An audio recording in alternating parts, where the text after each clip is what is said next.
Hello and welcome to Diamondcast, the music show with Diamond Black, where we talk about life in music and staying well. This week is part 2 of our Musicians Mental Health Month series, so we're going to be talking about determination, drive, and what pushes us forward when things get tough. Vincent tells us what it's like playing on a cruise ship. We find out how the Fall Into the Silence campaign is going, and the band opens up about learning, stubbornness, and what success means to them. Plus, can playing an instrument really help your mental health? And find out what Diamond Black's go-to songs are when things get heavy. Let's get into it.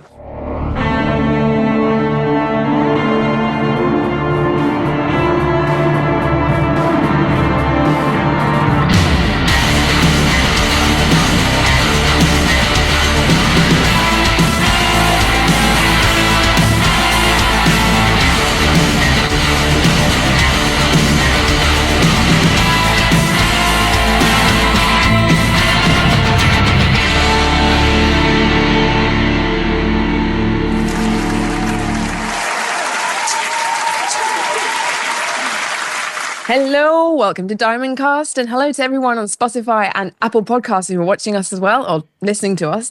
And welcome to everyone on YouTube and all of you who haven't subscribed yet. You know what to do. Don't forget to hit the notification bell as well to make sure that you stay up to date on every single episode. And now, let's begin. Yes, let's. Let's begin. Hello, everyone. Welcome back. How Hi. are you this week? We're good. Do we want to do the usual thing where we start talking about something visual about the other people? Because that's what I bought this t-shirt. It's been Ben's wearing green. Question. I'll just go straight in. I'm not even going to ask how you are. Ben, Something must be wrong. why are you so green? On. Are we in a different universe? I know, The right? sleeves and Ben is wait. green. Green sleeves. That's Henry VIII. That wasn't the plan. So I've also matched my lighting to the t-shirt. Thought so. Why am I wearing green? Well, it is still it's not just a wacky t-shirt that's like, Wiltshire Butterfly Farm or something. It is a Killing Joke t-shirt, so it's quite cool. It's cool. But I had it specially made because a couple of years ago, this actually relates back to the sound bath thing. I was talking to a Reiki healer, and again, whether or not you have any truck with this stuff, she gave me some quite interesting advice about chakras and about occasionally wearing different colors other than black. And so at that time I was like, right, I'm going to go and get made a bunch of different colored t-shirts, a red one, a green one, a purple one, but I want them to be interesting and cool. So I got them specially made with like band tape names, and I got one with the Overlook Hotel on it from The Shining and stuff. So it was the experiment in like trying to wear different colors based on this advice I got from this Reiki healer about if you sort of branch out with your wardrobe a bit, it can, if you believe in that stuff, have some sort of spiritual connection to your different chakras. So that's why I'm wearing this green t-shirt. What does the green signify? The green is, see, this is where I'm not that good at it. There's 7 different chakras, but I think green is the heart chakra, I think. Yeah. And how do you feel wearing it? I feel full of love for you guys. Aww. The color's not the unusual thing. It's the sleeves. That's the sleeves. What do they say about that in Reiki? Wearing like sleeves? Yeah. That wasn't discussed. As generally, I don't think it's an issue for people. It's just me. I hate them. I say the green calms down. You hate it for the sleeves. Yeah. Exactly. Would you consider cutting the sleeves off and making it into a green vest? Well, I've got so few garments with sleeves, I have to keep some of them in reserve for, more auspicious occasions where sleeves are required. Like the winter. You need some long sleeve garment like this one, very long sleeves, for more of a formal event. There's a pagan festival that I go to every year called Jack in the Green, which is like a celebration of May Day. So there you go. You can whip it out. You have to wear green to go there. Yeah, you have to wear green. So there you go. All right. Well, that's next month, isn't it? Yeah. So Yeah. there you go. You fit right in. Vincent, you're wearing a vest. Of course, it's a normal day. And not in any random colours, which is nice. How was the cruise? But I just realised this is going to really be not. We just said welcome to everyone on Spotify. We just been talking about what we're wearing all the time. It's not going to be very good for the audio listeners. For everyone on Spotify, Ben is wearing a Spotify green shirt that matches the branding of Spotify. Not intentional. But so you can, and Ben never ever wears colour that we've ever seen before. So this is a landmark moment in time. Yeah, sorry, Vincent. How was the cruise? It was good. It was really good. 8 days on a cruise ship. I was getting used to it. Breakfast, lunch. Oh, he's frozen. Amazing. Yeah, weather was amazing. We played 2 shows, so that was like 7 days. We played on Sunday and on Tuesday, and there were maybe around 20 or 30 other bands. I only got to see maybe a couple of the bands I follow, but it was amazing. It was really amazing. We just got back yesterday. I got back yesterday. We left Miami at 7 a.m. and I got back here at 12. So I've been awake for more than 24 hours. I couldn't sleep on the plane for some reason. It was only a short flight, but I couldn't sleep. So you couldn't sleep? I know.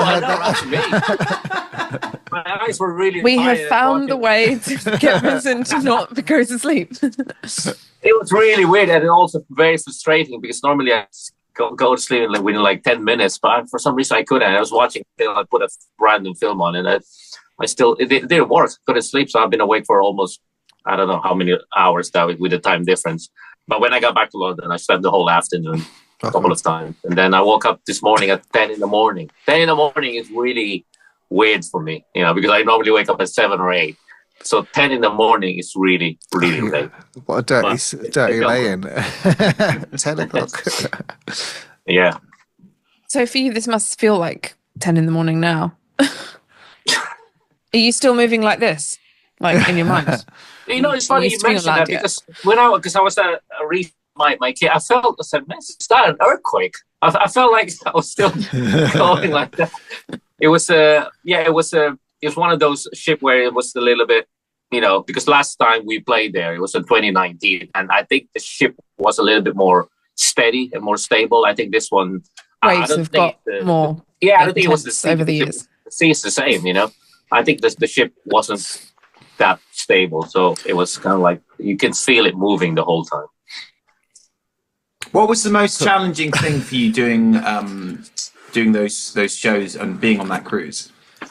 The first one we did was the pool stage. So we kind of expected that it was going to be rough because it was outside. We only have 1 hour for setup and sound check, so we knew it was going to be difficult.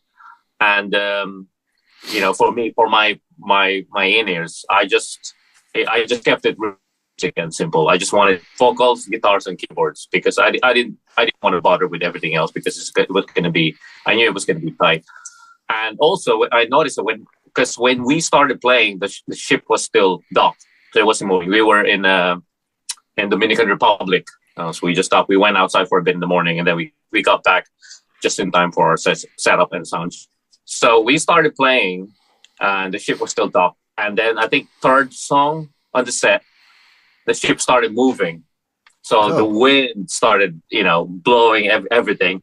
And I felt the drum riser. But I was like, whoa, I was playing, it was moving that way. I was looking at it. I was looking at everyone else. I was like, you guys feel that? I felt like no one felt it. Because I think it was just me because I was on the drum riser. It's got wheels and stuff. Even though it was the wheels were locked, it was still kind of like moving like I was trying to hit it. It was just funny. Yeah, it just felt weird playing drums, and you feel like I wasn't sure if it was gonna fall over or I don't know. It was just weird. But I guess that was for me. That was the biggest challenge.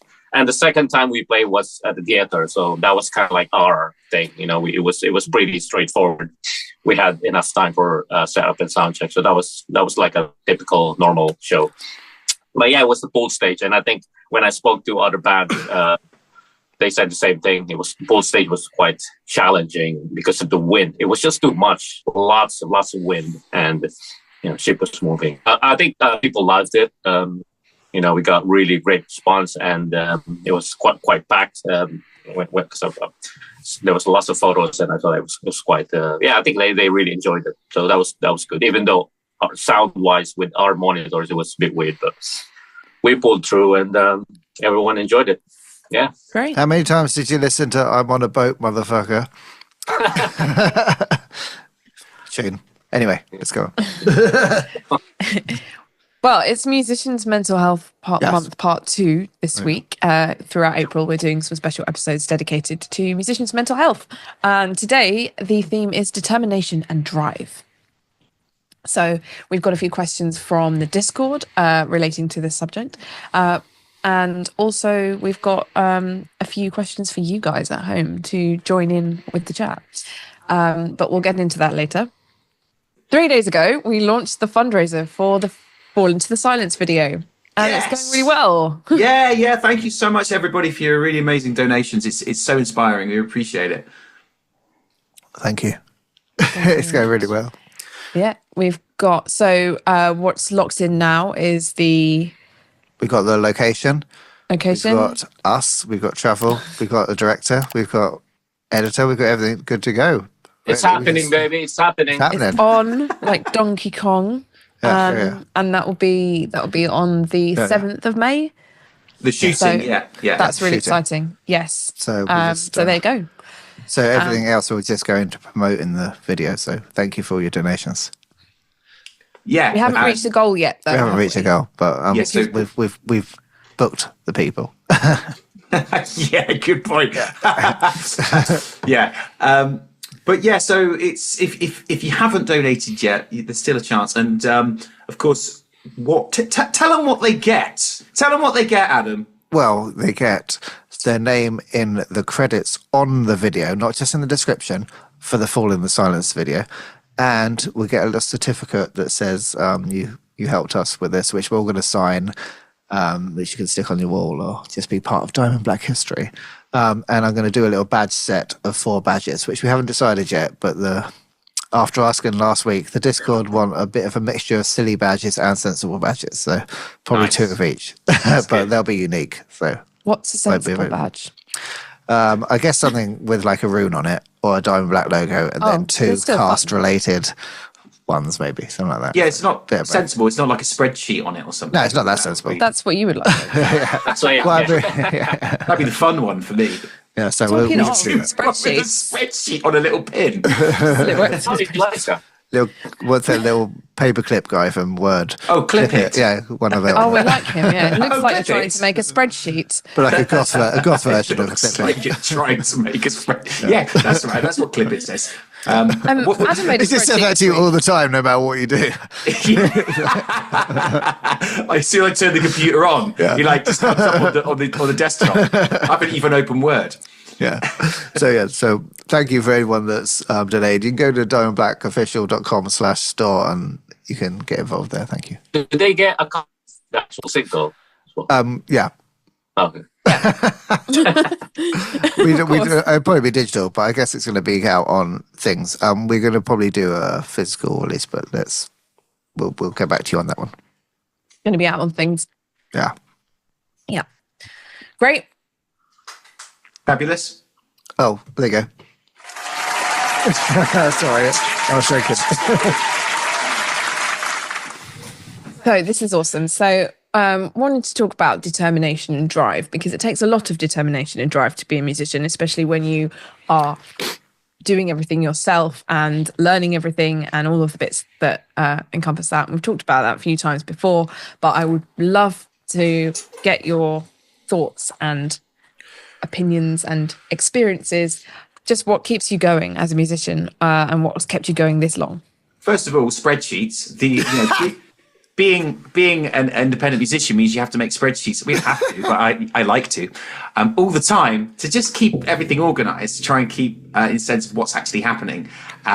So being able to do spreadsheets, obviously, which then leads me into you have to love what you do. And I don't mean just make spreadsheets, but I think the love of doing it is what keeps you going. So when you come up with a creative idea, it's this compulsion to get it written down or recorded because you really want to see what it sounds like or looks like, rather than, oh, this will probably be a great single, or maybe I can get this in a film, or there's no kind of prerogative for it at the moment of creation. You just love the idea of creating so much that you just have to do it.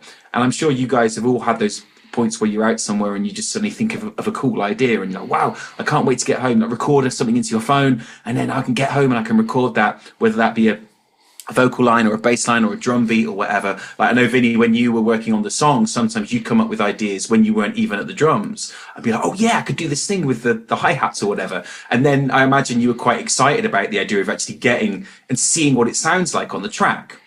And it's that kind of excitement and enthusiasm that you feel as a creative that for me keeps me doing it, to the point where I can't even imagine not doing it, because if I didn't have that creativity and that outlet, I think it would be quite problematic for my mental health to not have that feeling of creation. So what, you just kind of, it would all bubble up inside your head and you would have an outlet of getting it out? I think it can actually be quite detrimental if you're a creative person but you're not allowed or don't have the opportunities to create.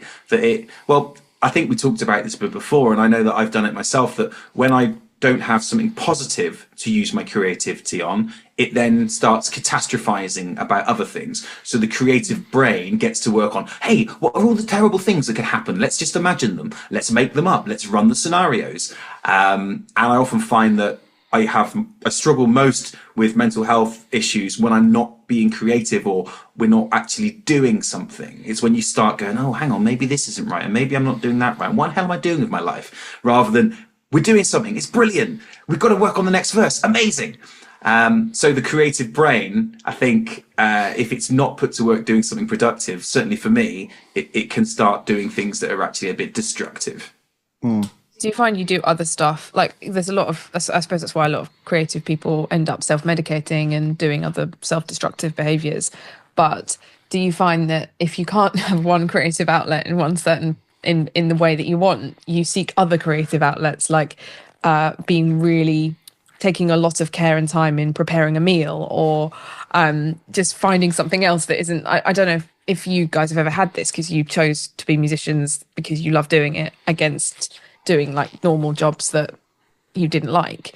But in terms of like when you have to do a job that you don't particularly care that much about, but you have to do it for your creative outlet, becomes everything else you do. So you start doing weird things like making jumpers and so on. Well, for me, it's still about usually creating music stuff. I mean, there was a while when, for whatever reasons, we were a bit dormant in terms of actually recording stuff, and so I'd find myself doing things like I put a lot of time into making silly little promotional videos for us that would often take hours and hours of shooting different scenes and getting Paulette involved and editing and putting all the sound and because I have good ideas, but it takes me a long time to put them together. So I'd spend a lot of time. Especially with Paulette, I mean, she's exactly, what a diva. And so I spent a lot of time on doing that because it was pandemic and we weren't able to do that much musically. So it's still being creative. And other things I would end up doing is I'd end up sometimes like making like comedy songs for my brother for his birthday, or doing like cover versions for fun or whatever, just to do something creative. In order to keep that kind of creative brain active. I got so when you asked about determination earlier and said that was going to be like the theme of this episode, I was actually midway through trying to learn this really complicated ragtime piano song, and there's this really hard 2-bar section, and it's like from this horrible diminished chord to this other one, so you have to do this horrible jump, and I just played that 2-bar piece or 2-bar section non-stop, dun dun dun dun dun dun dun dun dun dun, for 15 minutes non-stop, right, literally on repeat, until I was getting it. And then I went to the bathroom to do my teeth and stuff like that, and I was still thinking about it. I was like, no, I haven't got it right. So I went back and I played it for another 10 minutes, and then after about 25 minutes of playing this dun dun dun, really hard progression, then I could do it. So I think that's this weird sort of mindset that I have. It's determination is also sort of stubbornness. It's like, I am going to learn this, and because I know when I can play it, it'll be worth it and it'll be really wicked. But you have to really have to be like, really good at learning an instrument. I think you have to have this stubborn mindset of not giving up. And like I said before, when we're saying you're going to suck for a long time until you don't suck, it's like you have to keep going back and be like, yes, I'm going to play this really tedious thing over and over and over and over again, but then you'll be able to do it. So That's just talking about learning instruments. I'm not talking about like being a successful musician or anything like that. But so you have to. It's almost, I don't want to say a pathology, but like you have to really go full in if you want to be very good at these things. So that's my take on determination. And also being a musician isn't something you can shortcut. Or so say you want to make websites, right, which I do as well. You can really learn how to make a good website. But if you don't know how to do a certain part, you could, for a logo, for example, you could hire a logo designer or get someone to do that, or you could outsource the coding to someone else. But when it comes to learning guitar or piano, you can obviously have lessons and you can watch YouTube and you can teach yourself and stuff, but you have to actually put the time in and physically do it yourself. There's no way of like, there's no shortcuts in becoming a good musician. And so you have to be quite okay with delayed gratification as well, because it's a very there's a lot of back end work that goes into making it good. So determination and stubbornness and delayed gratification, I think, are three things you really have to have if you want to be a professional musician. So if you don't have that kind of mindset, that's something you can learn as well. Yeah. You can grow it as you go on. That's a really good observation. Vincent, you often have very technical parts in the drumming that you play for us or for other bands. How do you approach getting something right that's really hard when you're practicing? What's your technique? How have you found that you're able to achieve those very difficult parts? Lots of repetition, 100%. Lots of repetition, and most of the time, if I'm not recording or playing in bands, I'm here anyway. I do experiment with other things. I practice different grooves, different fills. So when the time comes, when band asks me, "Oh, can you do something cool about this?" Then I have at least 20 or 30 different kinds of options for that kind of things that they're asking me to do. So I guess partly the determination and motivation doesn't really. People have asked me, "Where do you get these things?" And because like you said earlier, I think if you love what you do, you don't really need to get motivated. You just want to do it. You just do it. You don't need to get inspired because if you love what you do, whether it's playing guitar or doing something artistic, if you love that, I believe you don't need to get motivated. You just wake up in the morning and you just want to do it because you love it. And it's the same with me with the drums, and practice all the time, learn different things all the time. So when, like I said, when the time comes and people ask me, "Can you do something about this? Can you add groove or can you record my album?" I have just so many ideas that I can lay down and record for them. Do you learn drum fills and stuff from different genres as well? So you've got like a broad range, or is it all like in the sort of metal kind of rock genre? Yeah, pretty much different genres. You know, the bigger. That's why sometimes I listen to. Yeah, that's why sometimes I listen to pop music as well. A lot of pop alternatives, metal, progressive, jazz, because I believe that I can always learn something, even if it's just one little thing from these drummers and these artists and different genres and different bands. There's always something to learn. I always keep an open mind about music. Because, I think a classic point was, do you remember we were talking about that drum fill from that Nick Kershaw song? Yes. That one that, and you then uploaded a video of you doing that. And then when it came to actually doing the album, I noticed on one of the songs, you did something that was sort of in the similar ballpark to it. Yeah. And I think maybe that could be where some of the influence came from that sort of fill, where it was you were using some sort of triplets within, like diggida thing, but using all different parts of the kit, and it was so cool. And it was a fill that led into a stop, which was quite similar to what happened in the Nick Kershaw song, or it like led back into the final chorus or something. And that's, for me, was a key example of how you've taken an influence that's outside of the rock metal genre and then made it your own and then applied it. Which Do you is think really you get cool. a little bank of, when you listen to songs, you have a little subconscious bank of like, that's cool, I'll use that one day, or like when you're listening to Yeah. other songs. Like, oh, I like that little chord progression, or I like that little fill, or I like that little riff. I'll remember that when I'm writing and integrate that. Do you do that, Ben? I'll often write them down. I've got a list on the fridge of things like fridge. that. Oh, that's spreadsheet. Oh yeah, the fridge spreadsheet. It's actually a bread sheet. Hey, wait, fuck hell. There we go. There we go. There are arguments about whether or not you should put bread in the fridge, which we can look at a different episode. Depends if you want it to last longer. Ooh. Okay, well, we're going off topic. But yeah, so I've got a list, and it'll often be things like I'll hear a feel of a song, and I think, oh my God, wouldn't it be cool to try writing a song for our band, but with that feel?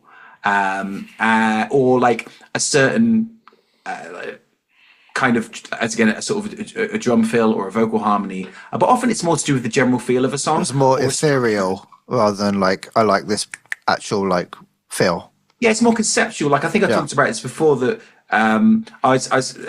there was one week where within the course of a couple of days, I heard a Beatles song and a Franz Ferdinand song that both had this really weird structure. It were huge songs. And I thought, I've never thought before about how these two huge songs have such unorthodox song structures to them. And that was really inspiring because it made you go, actually, you don't need to follow a particular pattern in order for your song to connect with people. It's more about the emotion and the musicality of it, rather than, well, you haven't started with the hook, so it can't be good. Yeah. A song, Don't Stop Believing by Journey, the chorus only comes once at the end. The rest of the song's just like leading up to that. So yeah, sometimes it's a challenge to go, I think you've said this to me before, Adam, about writing a song that only has one chord progression all the way through. And that's something that I think that you've done on some of your other work. Isn't it, what a challenge. Can I make this interesting for 4 minutes, but only have one chord sequence? Yeah. So things like that are kind of what inspire me to put them on the bread sheet and go, right, at some point I'll come back to that. And actually with this album, there have been a couple of bread sheet ideas. So I'm saying it's going to make me laugh every time. A couple of bread sheet ideas where I thought, right, let's do a song like that. And one of and there were actually, I can think of straight away 2 songs of the 10 songs that were bread sheet ideas. Let's do a song that follows this structure, or let's do a song with this kind of a feel. Nice. Oh, well, like the like for example, let's definitely do a shuffle and try and make it like have a dark feeling. It sounds like, from what all of you have said, actually, that the thing that drives you and keeps you, it's not like having to be determined at all. It's just that you love doing the thing. So you just do it and see what happens. And it's kind of an incessant curiosity that drives you rather than the drive to be a musician. It's just what you do naturally. Yeah, incessant curiosity. That's a really good point. I think the other aspect of it for me is feedback. So whether that be like enthusiasm from not guitar feedback, love guitar feedback, whether that be enthusiasm from fans in messages or at the shows, that's a really good reinforcement, I think, of what you're doing, something that's valuable, that's worthwhile, that's helping people. And I've read that if you create, but then you don't actually put it out into the world, that can actually be quite detrimental to you as well, because it's like you're creating this stuff which is to be put out there, but then you never put it out. It can be it sort of stymies that sense of the process. Part of the process of creation is sharing it with people. Yeah. So that's definitely part, I think, of the motivation for me, is when you get those really nice, especially feedback that is other people creating things based on the thing you've created, like when we see the fan artwork or people making like a little woolen paulette or like the reaction videos, things like that, where people have put their own time and talent into doing something because they've been inspired by what you create. That's amazing. Like, what a compliment. Does anyone, do Vinny, Adam, do you guys agree? Yeah. Yes. Yeah. Okay. I suppose then the feedback from people that consume and enjoy your work as a creative person, as a musician, is something that is like what other people have in sort of other jobs. Well, yeah, actually, that's something you're gonna one of your points was like, how do you keep going in a career in music, and what's different? Sorry, I'm jumping in with your questions because you said them to us beforehand. Like when there's nobody who's like above you telling you what to do or like telling you whether it's right or wrong, you've got basically the reaction from other people and the feedback is the only thing that's kind of guiding you, whether it's liked or not liked. So, well, I say that's one of the hardest parts if you want to be like a band rather, or like a rock musician. I guess if you're like in an orchestra or teaching, that's different. But like you're thrown in the deep end. There's no like career progression. There's in terms of like a normal job, you'd have like you get promoted to different levels within a company. There's none of that. It's all on you, and it's you sort of make your own destiny and make your own time, and you have to keep being self-motivated. So it's very hard in that respect. And there, again, I said about delayed gratification earlier. It's like you put years of effort in for the hope that one day you'll get somewhere. There's not like, you have to be sort of okay with not hitting benchmarks or being like when other people in your sort of friend circle are getting promoted or doing all these normal real world jobs and you're still doing the same. You have to be quite determined to keep going. Is it like you have to have your own sense of progression, because there aren't titles to say, hey, now you've moved up to the next job tier. Exactly. You're in band C now. So exactly. So you have to have like this belief, I think, as well. Don't you have that whenever you move bands as well? Like when you go into a new band, because you've got all the learnings from all the previous bands that you've been in and the other work that you've done. So it's like the next job, I guess. You're learning, you're growing as a person yourself. It's not like the world doesn't recognize that.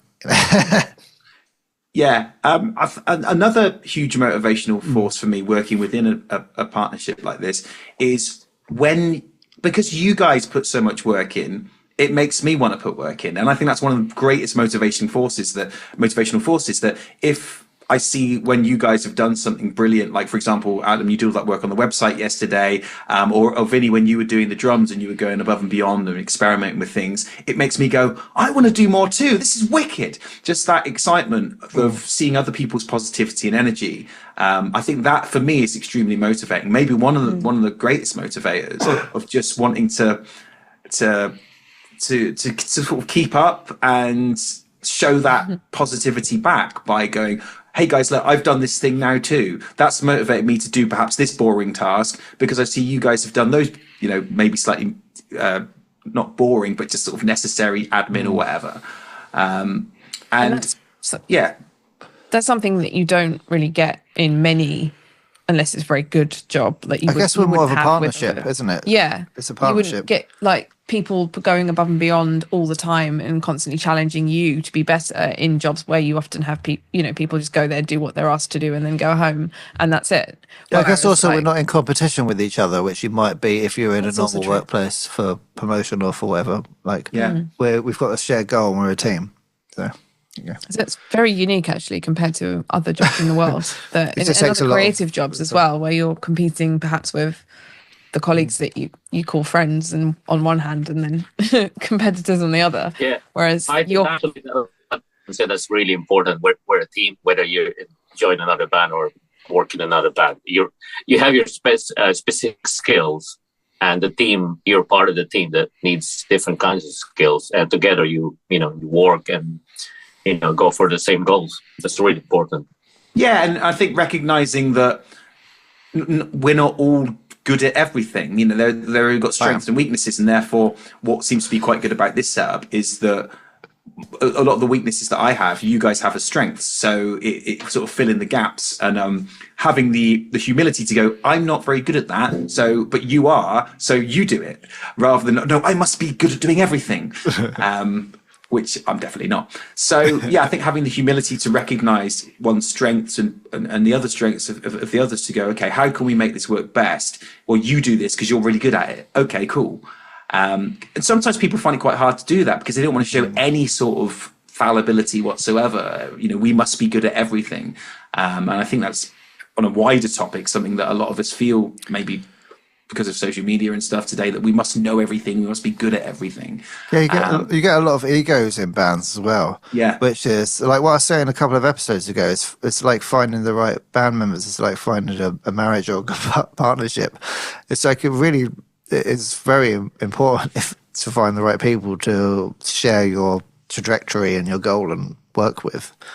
Otherwise, it's not going to be very easy. Yeah, definitely. And it's, and I think the more we've worked together over the last few years, the more we can recognize, okay, what are the things that X, Y, or Z of us is really good at? You do it. Okay, cool. And just letting people run with stuff, and not. I in the past with bands, I sort of micromanaged everything to the detriment of the project, because then people feel like you don't trust them, and then you go mental trying to micromanage everything. But there's been so much now that I've got so much trust in you guys to just go and do the thing. Do you think there's something that comes with maturity as well? Yeah, definitely. Yeah, of sort of letting go and recognizing, okay, maybe this isn't exactly the way I would have done it, but who's to say the way I would have done it is the best? These guys understand this stuff better than I do, or let's just see how it goes, and just wanting to work well as a team rather than like micromanage everything has definitely helped. It works to have a similar attitude about that as well, because that builds the trust. And if you built the trust, then you no longer feel the need to micromanage or to be, worried about other people, because they're doing the thing because you've already trusted them. So it's kind of not the opposite of a vicious circle, and I think stuff like a real key one for me was coming back to that backwards beat again, Vinny, on that song, where when you first did it, because I've just got this like inherent sense of I don't like that drum beat. The instinctive reaction was like, no, we must stop it. Oh my God, danger. The song's going to be ruined. But I thought, with the new mindset that I've developed with you guys over the last couple of years, I thought, no, I love Vincent's drumming. I love his musicianship. Let's see what happens. Let's follow it. Let's see what happens. And then I can judge better when we've actually put some more time into it and we've all worked together on it. Turns out it's one of the best things that could happen for the song. So I think having that trust that if Vinny likes it, it's probably good. Let's just see what happens. I guess we're going back to the determination theme of this thing. So it's find, like we said before, isn't it? Find people that are on the same trajectory and the same level as you. Be the best thing you can be, and have the same values. Yes, and trust and honesty and stuff like that. It sounds. Sorry, it sounds like Power Rangers or something. Definitely got the different colours on this episode. We do. Yeah. So, but also, what I really like about all of you guys is your patience with stuff. When I've been in bands previously, sometimes there's been an aspect of, hey, we know that we're delivering a really amazing product, therefore we should instantly be really, really, really successful. And you guys have the patience and the recognition of building things slowly, one step at a time, recognizing the goals along the way. And which then just takes the pressure off of everybody of like, we should be massive by now. Why aren't we? And it's recognizing that if you compare where we were, let's say 2 years ago to where we are now, with so much has happened, but these things always happen gradually and incrementally. It's just about the consistency of keeping doing stuff. Yes, it's again, delayed gratification. It's like if you think you're going to make it straight away in a band or musician, well, unless you've got some contacts, then think again. Well, even then, or even when you've got an album, you've recorded the album, it's good to go, but you can't just release it straight away, because then there's a lot of pausing and making things and doing it properly.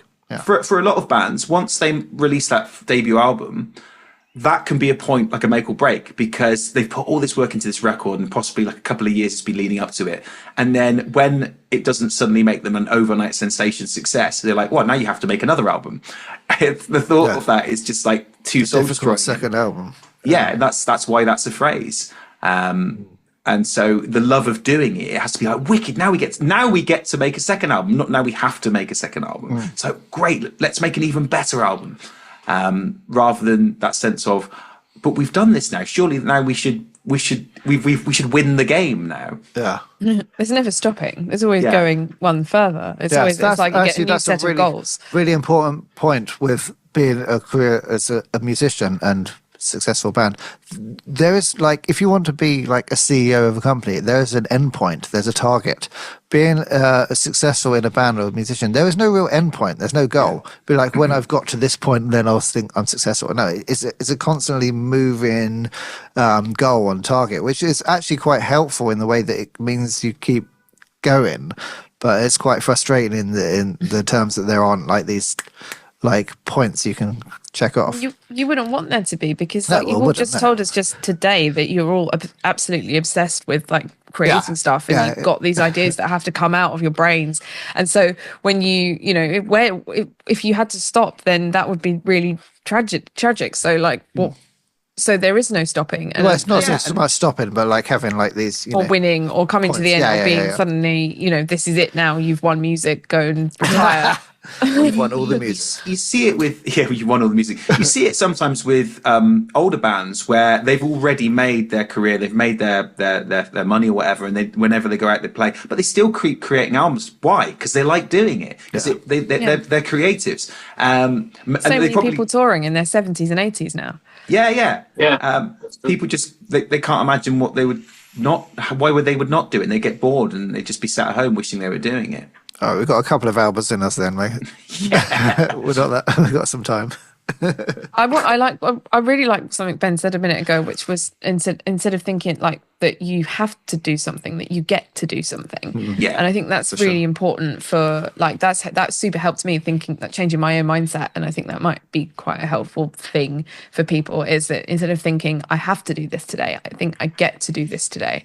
Because then, and whatever the thing is, then it sort of changes the way you look at stuff, because you think, I get to do this because of whatever reasons have led me to here. That's a really good point, Matt. And I think for so many reasons, excellent. Nice. And maybe it's something that's sort of drilled into us when we're younger, is you have to do this, you have to do this. When we have to go to school, we have to get our exams, whatever it is. And so that then we take into life of everything that we're doing. We have to do it. We haven't chosen to do it, even though we've chosen to do all of this. And we for example, we get to do this podcast. We don't have to do it. We get to do it. We like to do it. Yeah. And so, that reminding yourself that you've made these choices, and to frame it positively like that, Nat, is a really good idea. Yeah, it works. It definitely works. But yeah, thanks for making me think of it. I posted on Instagram the other day the statistic that I saw. I'm not sure how accurate it is, but you get the gist. And it's about successful people and their success rate. As Frank Sinatra had 1,200 songs and 209 hits, so a success rate of 17%. Babe Ruth, the baseball player, had 8,399 attempts and 714 home runs, so it's a success rate of 8.5%. Picasso did over 150,000 pieces and had 1,170 hits, so that's a success rate of 0.7%. Whoa! So 90% of all of their output is not popular, so you should keep going. That's interesting. Wow. That's really the Picasso especially. Wow. That's amazing. That's so inspiring, because it basically says you have to fail loads of times in order to succeed. Yeah. And not everything you make will make it. Yeah, but keep going. Same with failures, Picasso's really. They're just loads. He did loads and loads of different paintings, right? But he lived to 91 or something. Yeah, but, not everything you can do is a hit. Keep going. Yeah. Don't give up. It's great because it's the same with I saw this documentary on Netflix. It's The Last Dance with Mike. And it was the same thing. He kept losing the finals until eventually he won. And then he won 7 consecutive years after that. But before it led to that, they lost one of their probably the biggest defeat of all time. And he was really frustrated. But it didn't demotivate. It actually motivated him to just go for the next year. And they won 7 consecutive rows or 7 consecutive wins in a row, something like that. Amazing. Yeah. Yeah. Brilliant. So what, especially with creative stuff, because there was this quote that Mary Porter said years ago that really changed my entire life. And it was just like, she said, what are you going to do with your one beautiful life? And that was basically the question she put out. What are you going to do with your one beautiful life? I want to do something that makes you happy and something you enjoy. So I was like, well, this is what I'm going to do with mine, and never look back. Yeah, That's really good. That's really good. we only It's live actually- once. Yeah. That was she was quoting a poet called Mary Oliver. Yeah. Sorry about. See, if you think about it as well, like we only live once, and what's the average lifespan? You know, I guess 80 until 80, 70, You're 80, lucky. 90. Yeah. Yeah, exactly. Yeah, if well, like my grandmother, she's 105 now, but Wow. Oh wow. that's extremely rare.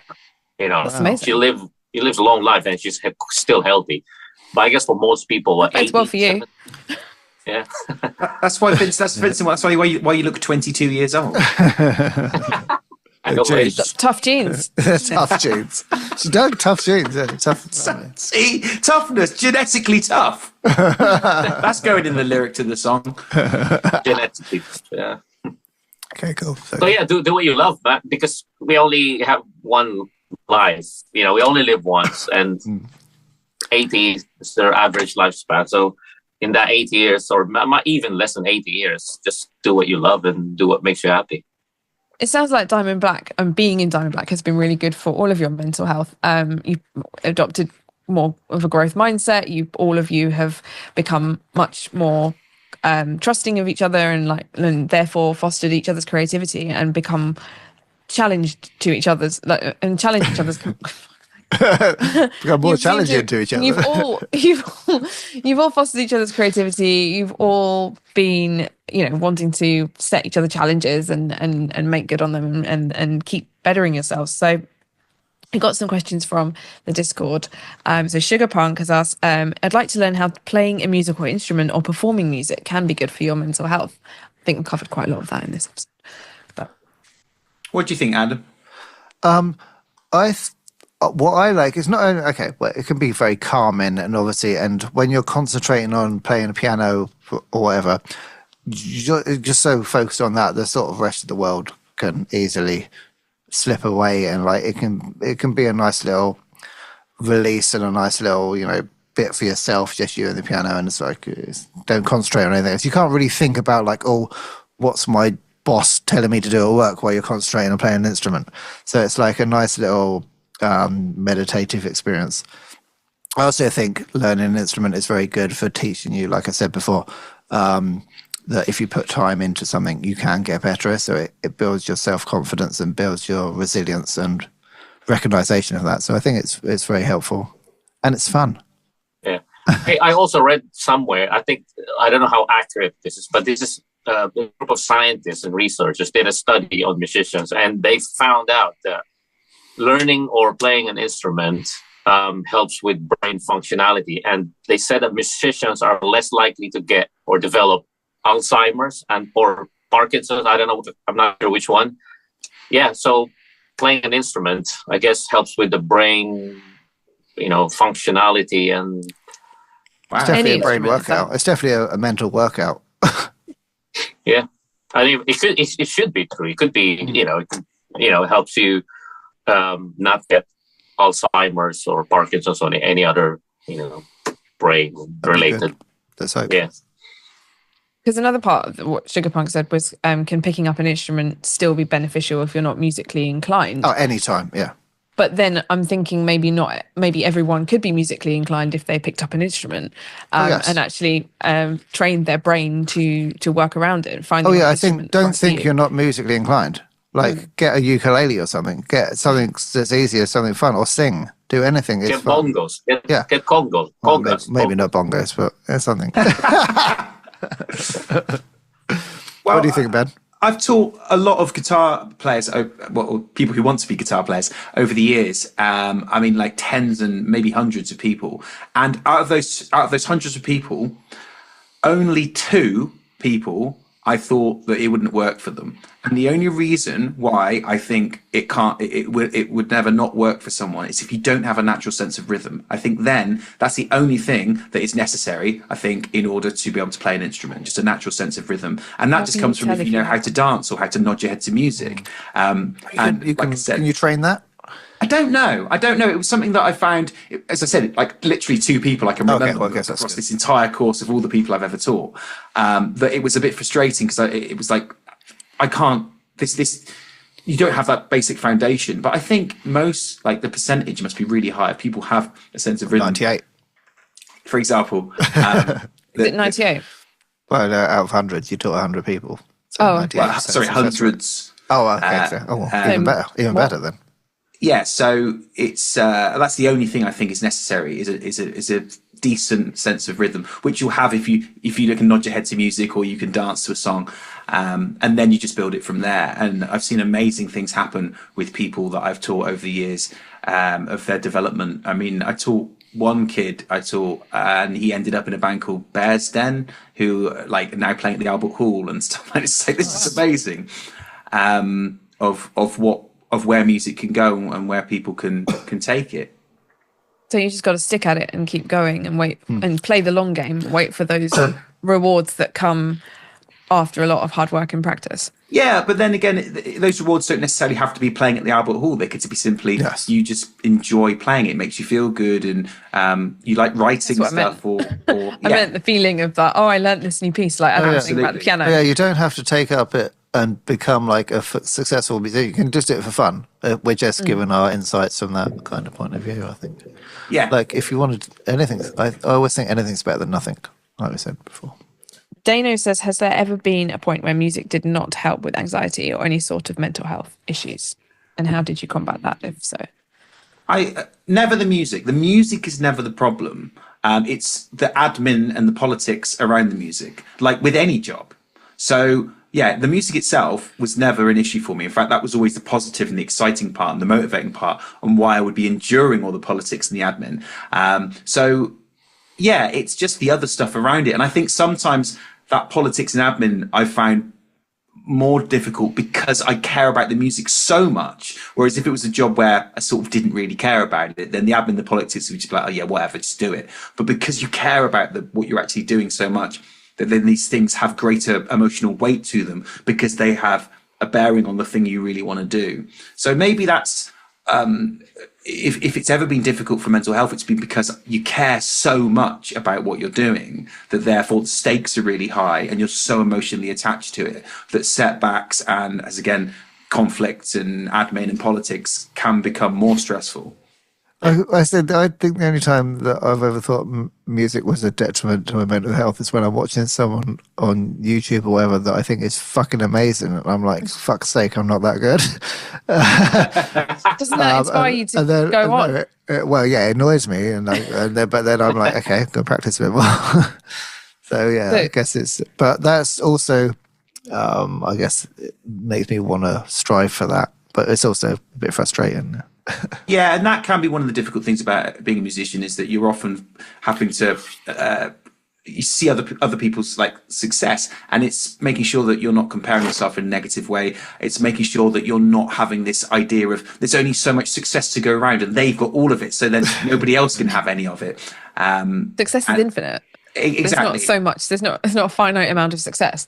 Which is something that for some reason I feel that I've somehow learnt over the years of becoming a musician is that there is only so much success. I don't know where that's come from. And I've had to untrain myself in that in the last few years of going, no, anybody can, like other people's success is inspiring because it shows that anything is possible. They can do it. You can do it. It's great. Rather than like, oh, now they've got all the success, so there's none left for anybody else. Probably it goes back to feeling sorry for yourself won't help. But if you, that's the mindset thing again, isn't it? If you feel sorry for yourself, then you'll dig yourself into a darker corner. When I was at Cruise, I saw this band. They called Trifecta. They play extreme progressive music, and it basically consists of Banks, who is a phenomenal bass player. Adam Holtzman, I don't know if you know him, he's a keyboardist who plays with Steven Wilson, and Craig Blundell, who is a friend of mine, on drums. They were playing in 2 to 3 minute short songs, and absolutely insane. Instead of, I didn't feel like, oh man, I'm gonna give up now. I actually felt really inspired. I said, man, these guys are absolutely different level of musicianship, and it's all their own songs, all own compositions, and it's just insane how they remember all these weird signatures. And it was just so inspiring. For me, I was inspired. I wasn't like, oh, no, fuck it. I'm not going to play it anymore because it's too... No, I was really inspired after that, man. I really want to practice, want to go back to my studio and start listening to them, maybe try to copy what they were doing and stuff like that. And I was just inspired, really inspired. Actually, this is something that I think I've gone to, like when I was starting out in bands and stuff, and I was like, oh, we're better than those guys. Why the fuck are they getting on? Why are they getting these gigs? Or why are we not getting those gigs? So, but obviously you go separate ways. It's hard not to fall into an accidental resentful mindset. But I don't think you should do that because it's not going to be productive either way. You're absolutely right, and it's something that for whatever reason, maybe something we're brought up with, like because you see it in TV and stuff. This idea of they're better than you, therefore, because it's dramatic, isn't it? And that's what like a lot of films are about. These polarities of they're winning and they're losing, so therefore that's what life is like too, because it just makes for good storytelling, doesn't it? So therefore we go into life thinking that's what reality is like. If you're not winning, you're losing.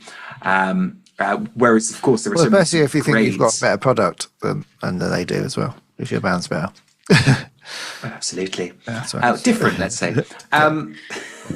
Cool. And finally, Andy Crimson says, "Do you? What are your go-to songs during tough times?" Tough times. Well, to make the name of the album. That's the name of Vinny's album. Tough time, but times is spelled like TYMZ or something. I think you asked me this the other day, and I put "Music Is Worth Living For" by Andrew WK. So any Andrew WK is super inspiring, but also I like the message. What for me? I think I put. What did I put? Bloodhound Gang. Ben. The Bad Touch. Is that because it annoys Ben, or is it your genuine? Yes, that's all it is. Both. It's both. Right? It's just a great song. Great vibe. What's yours, Ben? Kill Switch Engage, Strength of the Mind. And, a lot of their songs just have this amazing combination of really empowering message, great lyrics, really positive lyrics, and then the music's like so heavy and but then so melodic as well. There's this great line in Strength of the Mind that goes something along the lines of, gather all your pain and suffering, turn it into strength and weaponry to overcome the enemy within you. And it's lyrics like that make you recognize that it's about the same sort of messages we've got in Through the Misery of like you're finding your own strength and your own pathway to help you with these with the challenges in life, and so I said combination of the lyrics and the power of the music and the instrumentation and the production. I find Killswitch Engage to be a really good band for making me feel inspired and powerful and uplifted. Little factoid: did we play in a Killswitch Engage cover band together once? We did, and I think we might have played that song live. We did, and it was in Chester. Hey, there you go. Oh, really? And then, like, me and Adam went out afterwards to try and find a pub, and we couldn't find one. That was the story. Oh yeah, I remember that. The tragic tale, like the post gig. Yeah, man, let's go out. Yeah. There's nowhere to go. Okay, let's just go to the hotel. Okay. Nice. Right, cool. So yeah, I mean, get involved. Let's build like a little toolkit in the comments for helping everybody else, helping others. So how did for everyone watching or listening, how do you find balance between doing what you love and staying sane? How have you ever felt pressure to choose a safer or less stressful path instead of following your passion? And what helps you stick to your vision? Drop your tips in the comments and help someone else out. Nice. That's a really nice idea. Great stuff. Thank you, everybody. And thank you again for your continued donations to the video and for all your amazing support and enthusiasm for us. It is appreciated. Wicked. We'll see you next week. See you next week. Bye, guys. Thanks for watching. And as always, please don't forget to like and subscribe and leave a comment for Diamond Black, as they will probably reply. We'll see you next week. Bye.